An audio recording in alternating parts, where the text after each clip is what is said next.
Pass అయిన students కి practical learning and industrial exposure తో 100% ప్లేస్మెంట్ ఇస్తుంది ఐ క్రియేట్ డిగ్రీ కాలేజ్.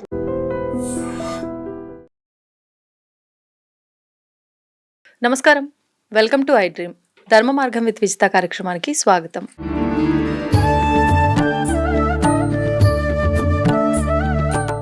నమస్తే మా. శ్రీ గురుభ్యో నమః, శ్రీ మాత్రే నమః. నమస్తే అమ్మా. ఒకప్పటి కాలంలో తల్లి కానీ తండ్రి కానీ అసలు ఎవరు చనిపోయినా మగవారు మాత్రమే ఈ సంస్కారాలన్నీ చేసే విధానం చూసేవారం. కానీ ఇప్పుడు ప్రస్తుత రోజుల్లో వారికి మగ సంతానం గనక లేకపోయి ఆడ సంతానమే ఉంటే ఆడపిల్లలతోటే చేసేస్తున్నారు. ఒకప్పుడు అలా కాదు, ఆడపిల్లలే ఉంటే వాళ్ళకి సంబంధించిన వాళ్ళు ఎవరితోటో ఒకరితోటి మగవారితోటే కార్యక్రమాలు జరిపించేవారు. కానీ ఇప్పుడు వీళ్ళ కోరిక, నా కూతురైనా కొడుకైనా వాళ్ళే చెయ్యాలి అని చెప్పడమే కావచ్చు, లేదు అంటే ఇంకా ఎందుకు బయట వాళ్ళతో చేయించడము, కడుపున పుట్టిన వాళ్ళతోటే చేయిస్తే వాళ్ళ ఆత్మ శాంతిస్తుంది అని ఉన్న వాళ్ళు అనటం వల్ల కావచ్చు, మొత్తానికి ఆడవాళ్ళు చేసే విధానం చూస్తున్నాం. అసలు ఆడవారు శ్మశానానికే వెళ్ళకూడదు అనే విధానాలు కూడా విన్నాం. అలాంటప్పుడు వెళ్ళటము ఒకటి, వెళ్ళి కార్యక్రమాలు చేయటం రెండవది. అది పెళ్ళైన వారైనా సరే, పెళ్లి కాని వారైనా సరే. అసలు చెయ్యొచ్చు అంటారా? దీనివల్ల ఏమైనా దోషం అంటారా? ఇది సమాన హక్కులకి సంబంధించింది కూడా అవుతుంది ఈ ప్రశ్న. ఆడవాళ్ళు మగవాళ్ళు సమాన హక్కులు అని మీరన్నట్టుగా మగవాళ్ళు ఎవరు లేరు, కుమార్తెలు మాత్రమే ఉన్నారు. ఆ కుమార్తెలకు కూడా మ్యారేజ్ అవ్వలేదు, వివాహం అవ్వలేదు వాళ్ళకి. పోనీ వాళ్ళ ఇంట్లో ఎవరు కూడా ఈ కార్యక్రమాలు చేయడానికి ముందుకు రాలేదు. అలాంటప్పుడు చేయొచ్చు, పరిస్థితులను బట్టి. ఇప్పుడు కుమార్తెలకు వివాహం అయింది, అల్లుడు చేయొచ్చు. అల్లుడు కూడా సగం కొడుకుతో సమానం కాబట్టి కుమార్తెకు లేని అంత అర్హత అల్లుడుకు ఉంటుంది. ఓకే. ఒకసారి ఒక అమ్మాయిని వాళ్ళ ఇంటికి ఇచ్చేసిన తర్వాత వీళ్ళకి అల్లుడు పైన ఎక్కువ హక్కు ఉంటుంది కూతురు పైన కంటే. అల్లుడు వీళ్ళ వాళ్ళు అవుతారు చెప్పాలంటే. అందుకు అల్లుడు కొడుకుతో సమానం కాబట్టి అల్లుడు చేయొచ్చు. ఇప్పుడు ఈ అమ్మాయికి మ్యారేజ్ కాలేదు, కుటుంబంలో ఎవరూ ముందుకు రాలేదు, అలా వారసత్వంగా కుమార వారసత్వంగా ఎవరూ లేకపోయి ఉండొచ్చు, ఇంకే బామర్దులు చేయొచ్చు. ఓకే. చేయాలి అనుకుంటే ఇంకా మాకు ఎవరు లేదు, ఎవరు రాలేరు అని అంటే కుమార్తెలు చేస్తారు.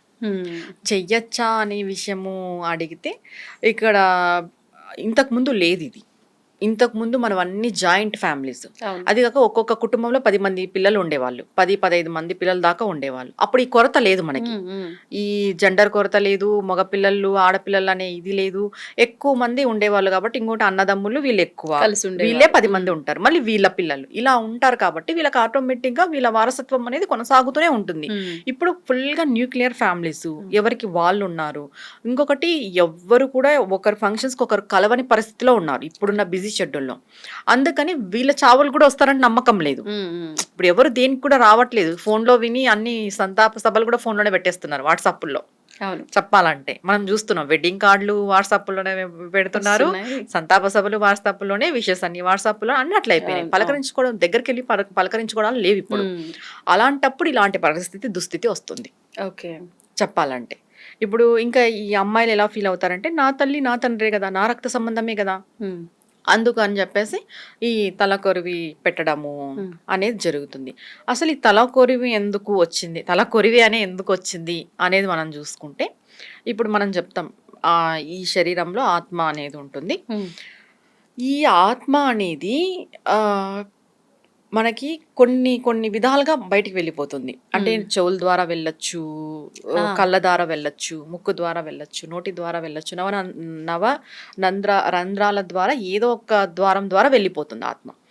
కానీ తల కొరివి అని ఎందుకు వచ్చింది మనకి? తలకే ఫస్ట్ కొరివి పెడతారు. అవును, అది అట్లనే అంతా అంటుకొని వెళ్ళిపోతుంది.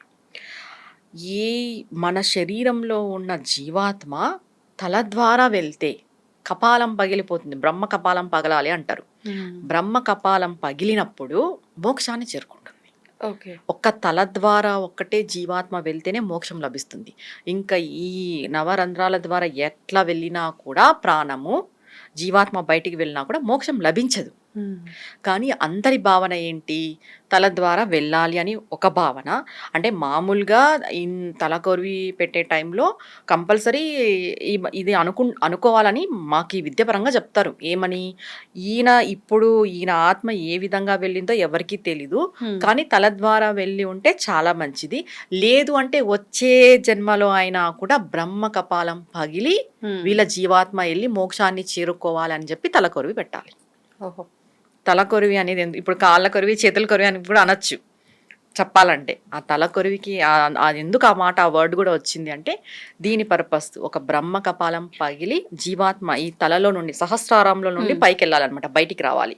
అందుకే ఈ సాధనలు చేసి కూడా ఈ బ్రహ్మ కపాలం పగిలిపోయినప్పుడు అంటే ఏం చెప్తారు, శివుడు తొక్కి పెట్టేస్తాడంట బ్రహ్మ కపాలాన్ని. చెప్పాలంటే చనిపోయినప్పుడు కూడా మన బ్రహ్మ కపాలం రంధ్రం ఓపెన్ అయ్యి అక్కడి నుండి జీవాత్మ బయటికి వచ్చినప్పుడే మోక్షం లభిస్తుంది. ఎంతోనా మోక్షానికే కదా ప్రాకులాడేది. ఇంకొకటి కొంతమంది ఈ కుండ పగలగొట్టడాలు ఇవన్నీ కూడా మనం చూస్తున్నాం. ఈ కుండ పగలగొట్టడాలు దేనికి అని అంటే ఒక్కొక్క రంధ్రం వేస్తారు ఒక్కొక్కటి. అంటే కుండ అంతా జీవాత్మ, ఆత్మ. కుండని మనం ఆత్మలాగా భావిస్తాం. ఒక్కొక్క రంధ్రం వేసినప్పుడు వెళ్ళిపోతుంది ఆత్మ అని అర్థం దానికి. అంటే శరీరం నుండి పూర్తి కుండ అనేది శరీరము, లోపల నీళ్ళు అనేది ఆత్మకి సంకేతం. ఒక్కొక్క రంధ్రం వేసినప్పుడు ఆ ఆత్మ అనేది వెళ్ళిపోతుంది అని సంకేతంగా, అంటే ఈ శరీరం నుండి ఈ ఆత్మ వెళ్ళిపోబడింది అని చెప్పడానికి ఆ కుండలకి రంధ్రాలు వేయడం అనేది జరుగుతుంది. చెప్పాలంటే మామూలుగా మీరు కాల్చినా తలకొరివి పెట్టినా తలకే పెడతారు, మామూలుగా పూడ్చినా కూడా ఫస్ట్ తల దగ్గరే మన్ను వేయడం అనేది జరుగుతుంది. ఎందుకంటే ఆ జీవాత్మ బ్రహ్మ కపాలం నుండి బయటికి వచ్చి మోక్షాన్ని పొందాలని చెప్పేసి. ఇంకా మీరన్నట్టుగా కుమార్తెలు పెట్టచ్చా అని అంటే ఏ వారసులు లేని వాళ్ళు అటువంటి పరిస్థితి వచ్చింటే తప్పదు. ఇంకా మనం కూడా ఏం చేయలేని పరిస్థితి అది. ఎందుకంటే ఇప్పుడున్న జనరేషన్లో రిలేషన్స్ తక్కువ కాబట్టి, బాండింగ్స్ తక్కువ కాబట్టి అలాంటి పరిస్థితి ఏర్పడితే ఆ అమ్మాయిలు పెట్టచ్చు. ఇంకా వాళ్ళకి వేరే పరిస్థితి లేదు, ఇంకా పరిస్థితి లేక చేస్తున్నారు కానీ అదైతే పద్ధతి కాదు. మరి వాళ్ళకి ఏదైనా దోషం అనేది ఏదైనా ఉంటుందా? పరిస్థితి లేదు కాబట్టి ఏ దోషము లేదు. ఇప్పుడు మనకి ఆపత్కాల ధర్మం అనేది ఒకటి ఉంటది. ధర్మం అనేది తరచూ మారుతుంది అనే విషయం తెలుసా? మనం ధర్మంగా ఉండాలి అని చెప్తాం కదా. ఈ ధర్మం అనేదే మారుతుంది. ఏ విధంగా మారుతుంది, ఎలా చెప్తాము అని అంటే ఇప్పుడు కోర్టుదే తీసుకుందాం.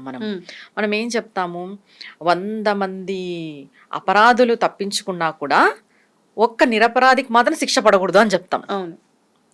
దీంట్లో ధర్మం ఎక్కడుంది? మారిందా లేదా?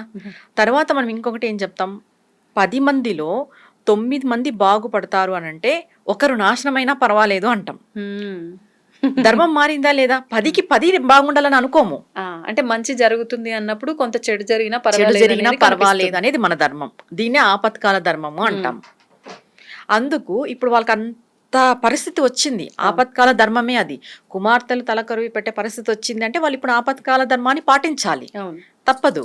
అలాంటప్పుడు ఏ దోషము రాదు. ఇప్పుడు నీకు ఒకరు చనిపోవడం ద్వారా 9 మంది బాగుపడతారు, ఒకరు ఇది కావడం వల్ల 9 మంది బాగుపడతారు అంటే నీకు పాపం వస్తుందా, పుణ్యం వస్తుందా? పుణ్యమే వస్తుంది. అంటే ఇక్కడ ఒక్కరే, అంటే ఇక్కడ మనం పర్సంటేజ్ చూడాలి. పర్సంటేజ్ బట్టే ఏదైనా కూడా. ఇప్పుడు 20% చెడు ఉంది, 80% మంచి ఉంది అంటే నువ్వు 80% మంచి చేసినట్టే కదా. ఈ 80% మంచి చేయడంలో ఈ 20% వెళ్ళిపోతుంది. ఇప్పుడు ఈ 20% మంచి అంటే చెడు జరిగినా పర్వాలేదు, 80% మంచి అనుకుంటున్నాం.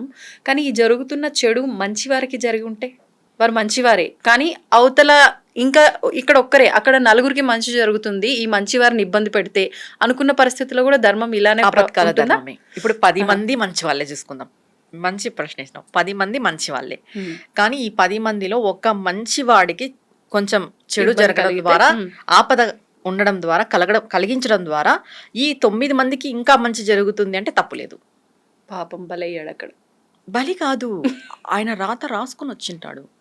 బలి అని మనం ఎందుకు అనుకుంటాం? త్యాగం అని అనుకోవచ్చు కదా. అది ఆయనంతటా ఆయన ఒప్పుకునే పరిస్థితి. ఇప్పుడు చూడు, కుమార్తెలు ఎవరు తలకొరివి పెట్టాలనుకోరు. ఒప్పుకునే పరిస్థితి వచ్చినప్పుడు, పెట్టే పరిస్థితి వచ్చినప్పుడు ఒప్పుకునే కదా పెట్టేది. ఇంకా త్యాగమా కాదా? త్యాగం చేసినట్టే. ఆపత్కాల ధర్మానికి ఎటువంటి శాపాలు రావు, ఎటువంటి దోషాలు రావు. ధన్యవాదాలు మా. నమస్తే మా. And for more videos, Please subscribe to iDream channel. Subscribe to iDream Media. Please subscribe to iDream. Please subscribe to iDream. Please subscribe iDream. And please subscribe to iDream. For more videos, subscribe to iDream.